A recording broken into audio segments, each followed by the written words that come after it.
le seul langage que comprennent les rois. Il place cependant la décision finale entre ses mains, reconnaissant son autorité suprême. C'est ici que l'acuité stratégique de Bilqis brille de son plus vif éclat. Elle rejette la solution belliqueuse avec une logique implacable. Mais lorsque les rois pénètrent dans une cité, ils la corrompent en y semant le chaos et la destruction et font de ses notables les plus humiliés. C'est ainsi qu'ils agissent. Son raisonnement est le fruit d'une expérience profonde des mécanismes du pouvoir. Elle comprend que la guerre, même victorieuse en apparence, est toujours une défaite pour la civilisation. Les conquérants détruisent l'ordre établi, avilissent les élites et réduisent la prospérité en cendres.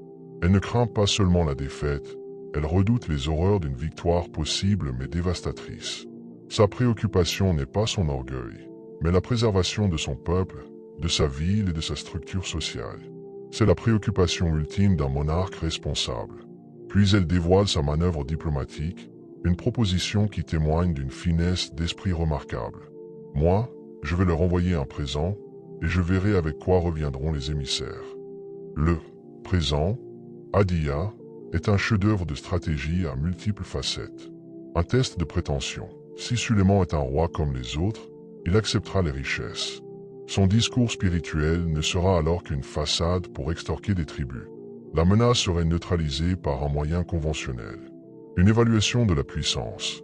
La nature et la valeur du présent permettraient de jauger la richesse et la puissance réelle de Suleiman.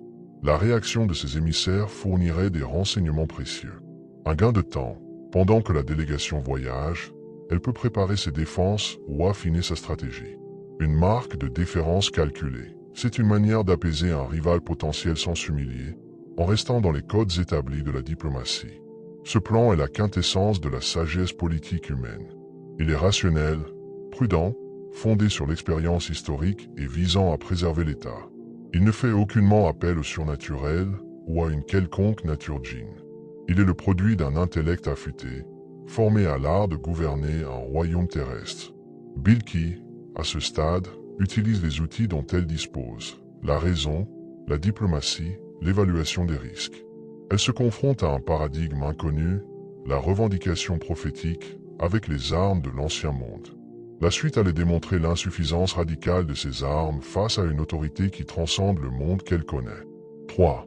L'une des énigmes les plus tenaces entourant la figure de Bilqis est la croyance persistante selon laquelle elle n'était pas entièrement humaine, mais plutôt un être hybride, mi-humaine, mi-djinn. Cette idée, bien que totalement absente du texte coranique, s'est incrustée dans l'imaginaire populaire et même dans certaines traditions